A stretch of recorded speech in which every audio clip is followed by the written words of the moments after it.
So I decided more modifications are necessary because I'm thinking, well, I'm here and the monorail's not lit up, which means that I'll have to add life lights, 9-volt to 3-volt, converter to put lights in it, which means that I do need to run wires back to the front cab because that's where I want the lights.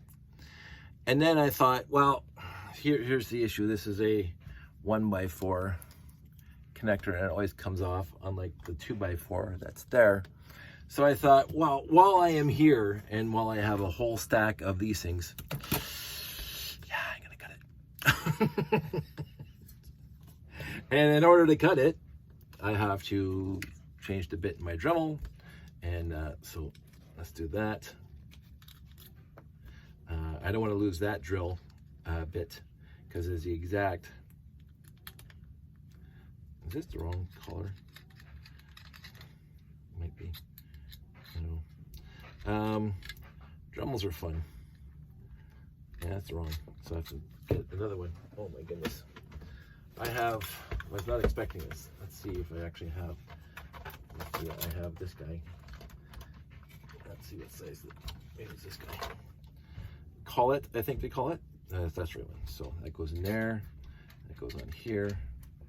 And that goes there. There we go. So now that has the right collet on it. And my issue with these stupid little discs is they break extremely easy if you hit them from the side. So I seem to have to replace one every single time I do this. We're going? Josh asked if you'd come this time. Yeah, let's go. Well, 9:30. Oh, sure. What time is it now? Like 9:20 or something. Perfect. Okay. So we are going to go for a drive. So I'm going to pick this up later, but I'm going to put the screw in first without hopefully breaking it. I would find cheap or inexpensive, I don't want to use the word cheap, inexpensive Dremel parts and pieces at Canadian Tire sometimes, and my favorite electronic superstore sale. So I would just always seem to pick up all these little kits. And even I found this kit at Value Village. so I can't go wrong finding one at Value Village. That was like unopened. So that's a win. So I have lots of these little discs, and I'm gonna put this collet in here with this screw, this drill, so I don't lose it. Because that's my favorite thing, because it's exactly the same size that I need to drill into studs. Okay, so here we go. This is where the bin of doom comes in handy, by the way. So the bin of doom, I'm gonna go get any old piece. Yeah, well, that's too bin of doomish. We'll use this one, a broken old gray, because I want to make the line as straight as possible. And since I want a 2x4, I'm gonna cover over the 2 studs like that, and basically I'm just gonna cut along there. And as Norm would say, Norm Abram, I think his name was, the best thing is, because these things are not gonna be nice. These discs sometimes have a tendency of shattering and pieces everywhere. So, the Manchurian Candidate. I couldn't remember it. So we'll do this. Yeah, let's do it this way. Maybe this way. Yeah. And so for those of you who are crying right now, I'm going to turn it this way so you can see it.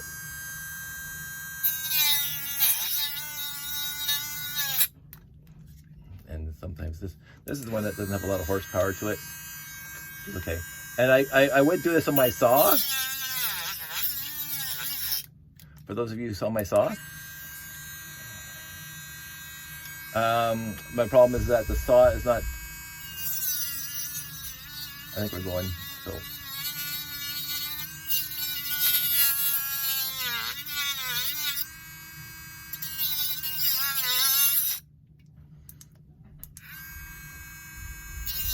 Usually when they, yeah, we're going. So I'm gonna finish this later. I'm gonna stitch it and we'll talk later. Just got back. Actually, I decided to forego this small Dremel. Oops. And go with the sable saw. So I can plug it over there. I'm going to take this off. The small Dremel works in a lot of instances. Where are my safety glasses? Oh, they're right there. No more important thing. So the safety glasses are here just because. I'm actually gonna put this back on. Because I want this thing to cut nicely. That should do it. Let's see. Oh, it's not actually gonna do it. So I can't even use this because this thing's in the way. It won't fit. C'est la vie. It's back to the little guy. That's how it's gonna work. I'm gonna redesign this table saw at some point because it does a good job when I'm cutting things, but I didn't leave enough room between this and here, so this thing will not have enough room. So let's go back to the small guy. Put the table saw over there. It's easy to do. And let's go here. Yes, this way. See, that thing has a lot of torque on the table saw. This thing, like, it gets, as soon as it binds, it shuts right down. The big one would just eat right through this thing. Come on. You're going full speed, right? Yep. I think when I did my first bunch, it was using the big guy. And this one is just too vimpy for this.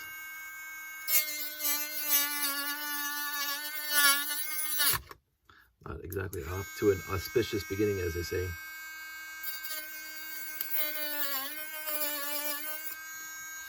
Okay. Let's get through here.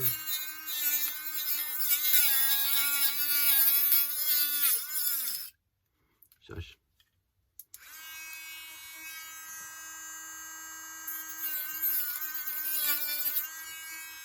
There we go. Now to clean it up a little bit because it's a pretty messy. See, it's pretty icky. Now it should be fine because it's not getting binded. It stops when this is the smallest one they had. It's kind of like they call the pen light one. And what I want to do is I want to make sure that there are no protuberances.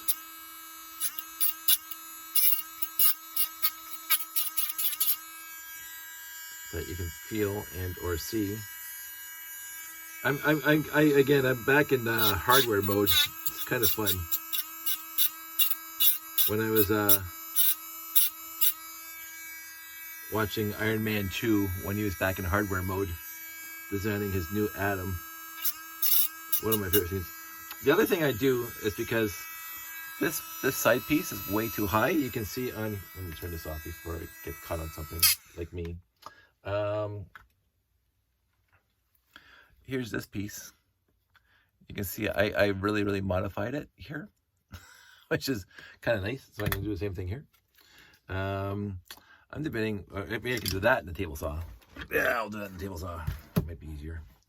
At least the table saw will be able to handle it without binding. There we go. There we go. Now.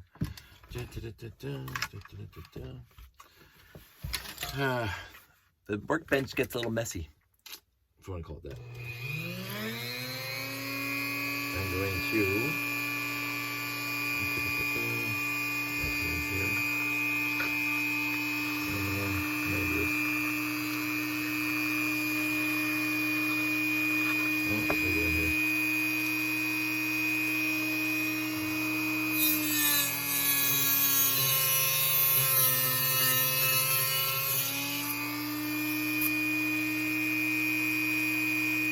look at that. Some people are crying, some people are happy.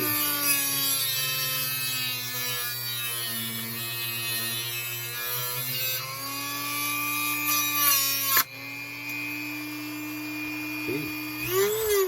In this instance, I'm glad I wear my safety glasses because that thing just disintegrated. It is what it is. I shouldn't have binded it, but that is good. That is very, very good. Actually, I'm happy with that piece as it is. So no more work has to happen on it. There we go.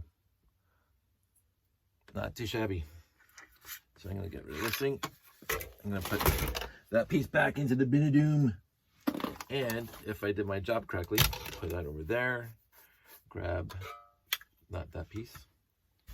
I need, this is the other thing I have to clean off. Just all these pieces, all these melted pieces of Lego, bits and bytes. I don't bother saving that stuff. That doesn't even go into the bin of doom. So now we're back over here with the 1x4. I'm going to take the 1x4 off. I'm going to take the 1x4 off and I'm going to replace it with a 2x4 like that. Put that on and put that there. And this is Moe better. Moe better. That's my new word of the day. 2x4. That's awesome. So that's going to make me happy. Just like that one. So again, 4D bricks. I'm gonna keep the 1x4. I'm gonna put it in my other pile of stuff just in case I use it for another build. But that is the cat's meow, as they say. Very happy with that. And I'm gonna put this thing back on, and it should not interfere at all with that thing. No, it does not. So,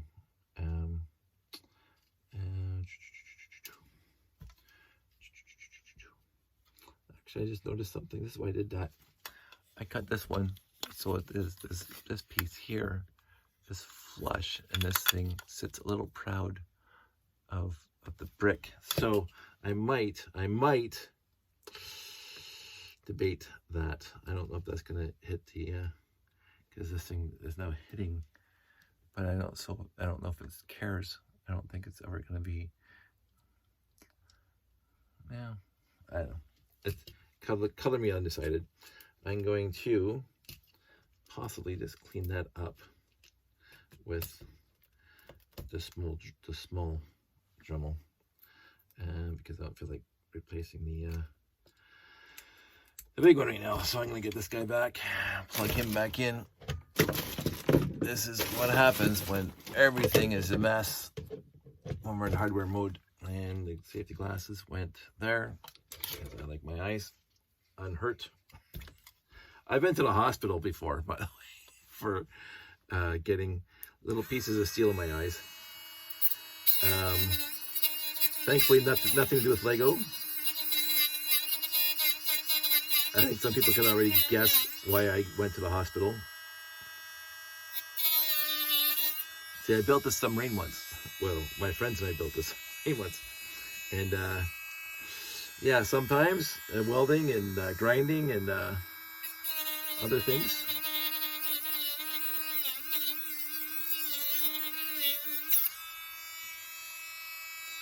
And there was a couple of times. I remember one time building a submarine with my buddy John, buddy Mark, and everybody.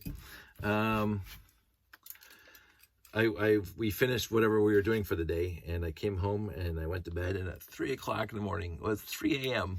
and I woke up just excruciating pain in my eyes, and I was seeing flashes. So yeah, I went to the hospital for that one because I wasn't playing around. And they said it was like welder's flash or something like that. And I said, things I did not know. You know, live and learn, as they say. That goes, how's this going? Oh, that's supposed to go past that. There you go, right there. And that goes there. And now it's no longer interfering. So there you go. So it is a good done deal, as they say. It's exactly the same as the other one. Let's do the other one. Put this thing on there. And yeah, it is a good done deal. So I'm going to now finish building this guy up. I'm going to have to Dremel out the whole, well, might as well do that while we're here. And again, I'm going to change the collet again, put this guy in, take this guy out. Don't press the wrong button to undo this. That guy can stay there. Hopefully it doesn't break the disc. Those discs are very, very brittle, and that does get a little annoying at times. But it is what it is. I didn't expect them to be robust, but I did expect them to last a little longer than sometimes they do. And I'm going to put this in here. Oops. That goes in there, just like that. That goes in there, just like that.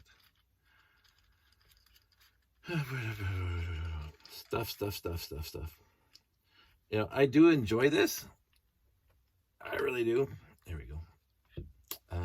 I don't usually wear safety glasses when I'm doing the wheels because it's a drill, and drills don't usually fling parts and pieces around like the disc does.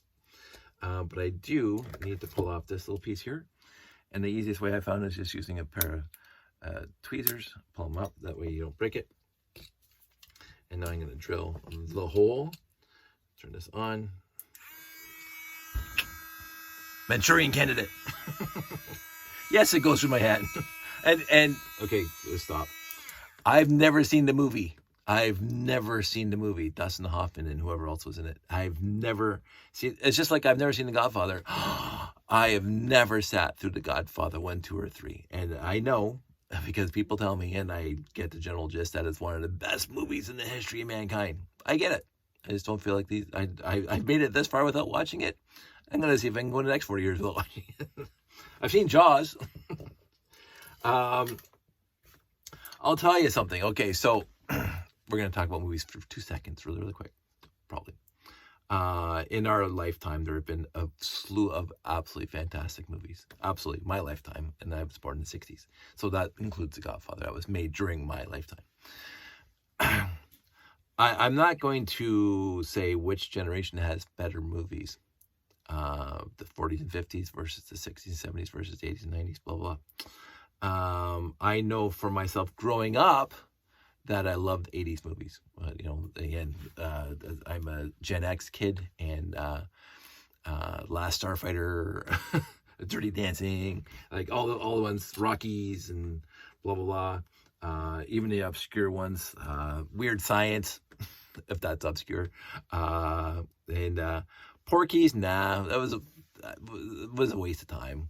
Fast Times was great. I'm going to say that. So if we're talking those 80s movies that were mindless teenage sex comedies, as we used to call them, Porky's was meh. Fast Times was awesome. Revenge of the Nerds was wonderful. But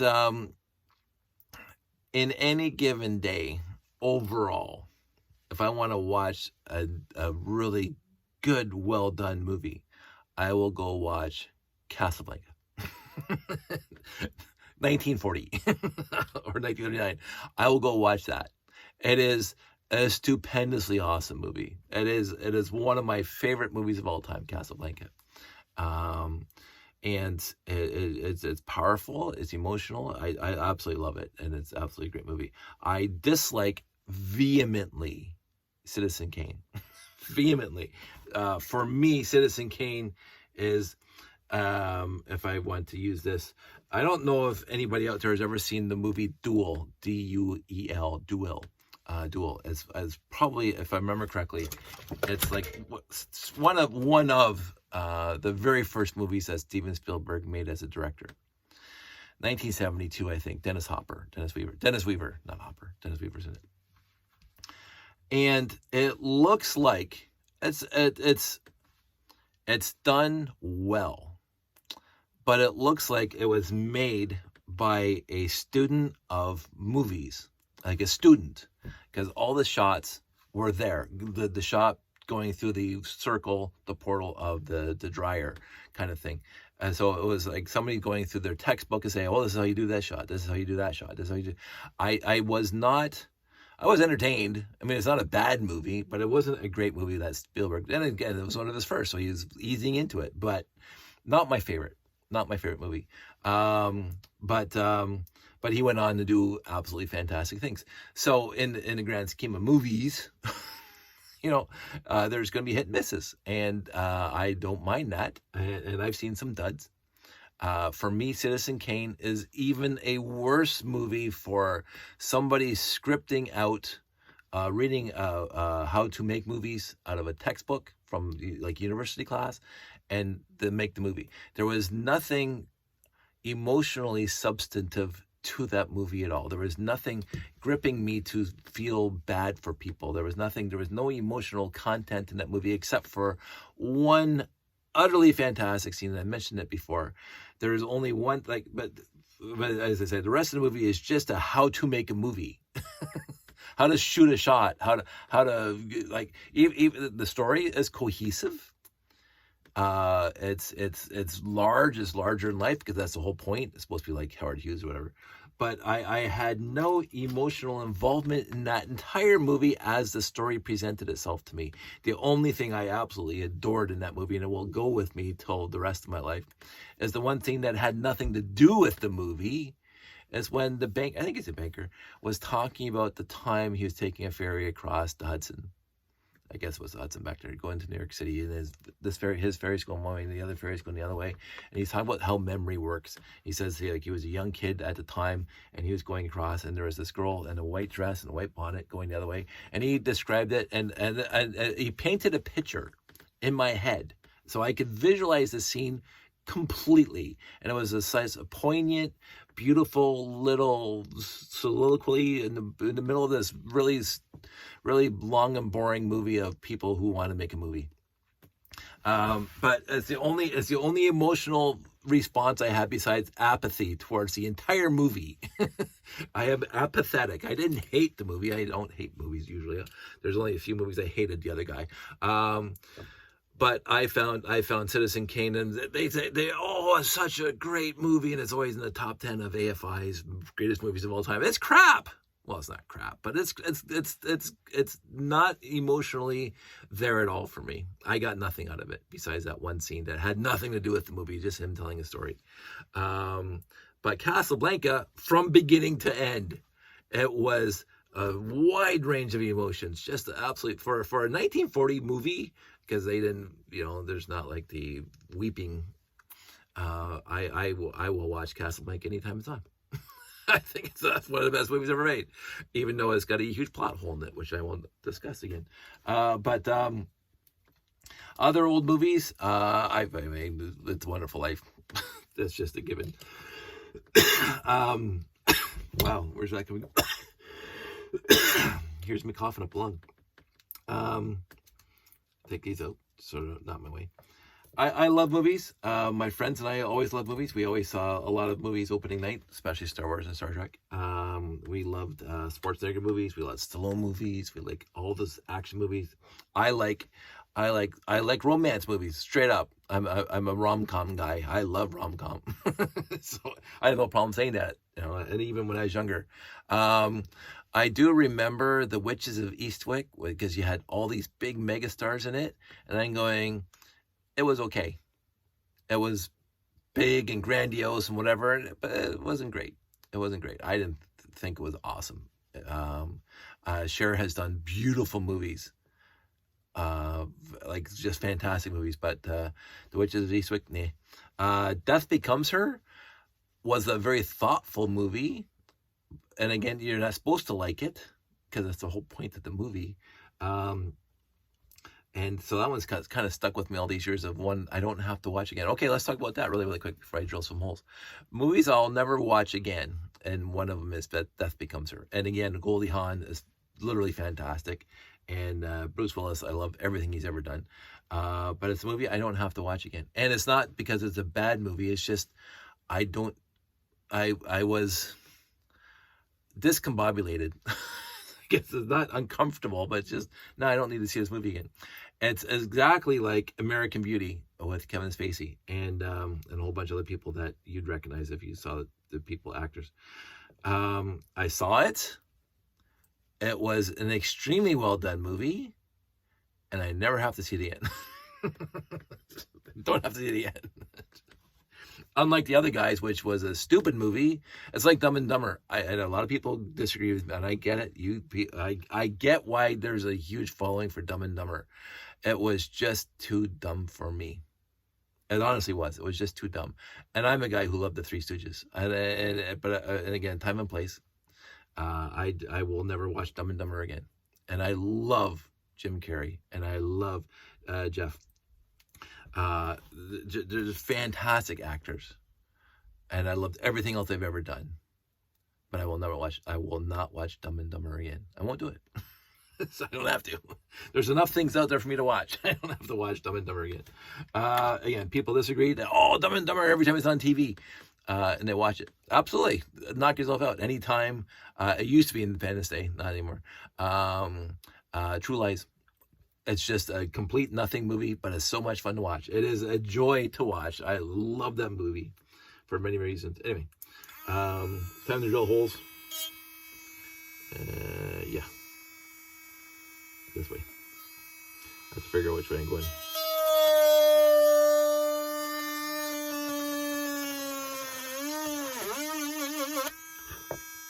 See where that one ended up? Right where I needed it to. Sometimes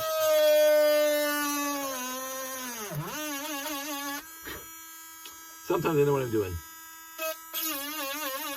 Doesn't happen often, but sometimes I know what I'm doing. So now that those holes are drilled, you can see the holes there, right in the middle. Get the light on it. There it is, holes. And you can see them on this side, way up in the top there. So I'm not going to bore you with the soldering because we've already seen that happen. And it's well past my bedtime, so I'm probably going to leave that for tomorrow. And I do want to give this thing a clean up because it is getting a little long in the tooth, as they say, and a little messy. What I'm going to do is I have this is my original Dremel kit that I got, the big Dremel that's in the table saw, and I have this wonderful spot to put all my little bits that I use somewhat frequently. And again, I got a whole bunch of discs in here and some drill bits that I got. I got this from sale, so I have different size drill bits, and I need to put that where the thing. Oh, there it is. Don't want to ever lose the wrench, and that goes right there. And since my Dremel is buried in the table saw, I never put the Dremel back in here. But I feel good. I feel that we have made progress. We got that thing done. I'm gonna put the slopes back on because that hides the black overall. And this is gonna not come apart now because every time I picked up this monorail, the front would come off. So that goes there, and that goes there, and that goes. I have to put this. I gotta not put that back together because I have to put the wires in. So yeah, so we have a monorail that is. Yeah, I have to clean all that up. Take this off the table. Put that down here. I store all my Dremel stuff over here because I do use it. Not just for Lego, I use it around the house. There we go. I can see over there. But this is progressing, which is making me happy. And I'm going to be happy to see this thing run again. It's been a while. It's one of my favorite things I ever built. And again, it's not complicated at all. It's a 6x6 platform, and it's cut and paste all the way along. All the way along, it's just cut and paste. But it works. It looks great. Kids love it. I love it. So it's going to be nice to see it powered by the track instead of by battery, because this has never been powered by the track before. I do have to find another braided wire, which I don't know if I actually should have maybe one more. Don't lose those tires. Like, if you look for bogies on the marketplaces, they're stupid expensive. They really are. And I get it, because monorail came in 3 sets back in the day and 2 service packs. And you could have bought the motor from Shop at Home, replacement motor, but you couldn't buy the bogies and the vehicle base plates, basically the monorail base plates. So there's a very finite supply, and so far 40 Bricks and others have gotten their ability to create the track, third-party track, and 3D print them, which is great, absolutely great. Love that idea. But they haven't gotten done yet is the base plates for the trains, and it would be nice if that's what they could do, because I think that's what I would want. I want 20 more bogies, like easily. I want 20 more bogies, because then I can make longer trains, and I do like the longer trains. And so that's a viewing audience. So everything I do to make a better layout for display purposes. And can I sneak these things out yet? No, I cannot yet. Oh my goodness. Taking these things apart. I would absolutely love to just get braided wire in and of itself. There it's going. There we go. There we go. One more piece of braided wire. Let's see if I can cut this one in half properly. Let's see how that one goes. Let's see. I'm going to... Ooh, dead on. Yay. There we go. So that's exquisite, as they say. So I'm going to call this night, because I'm not going to bother with the soldering iron, because I have to wait for it to heat up and blah, blah, blah. So that's going to be the tomorrow job. And I don't know if I'm going to make a video. I'm so far ahead on the videos that I feel like I'm absolutely a month ahead. So I'm going to maybe slow it down a little bit. I got a show this weekend, and there'll be a couple lives and stuff. So you'll probably see that before you see this, and that's fine. It's all good. Oh, I forgot to put these back. Oh, put that there. There we go. Oh, come on. This thing has this cute little top here that has all these extra pieces that I never, ever, literally ever use. And so, there we go. There we go. That's it. I'm going to wrap this up. I hope everybody's doing well. I'm a little busy right now with all the stuff going on, and I like it. I want things to slow down a little bit, because it's a little too much right now, but nothing that can't be handled. Life is fantastically awesome for me.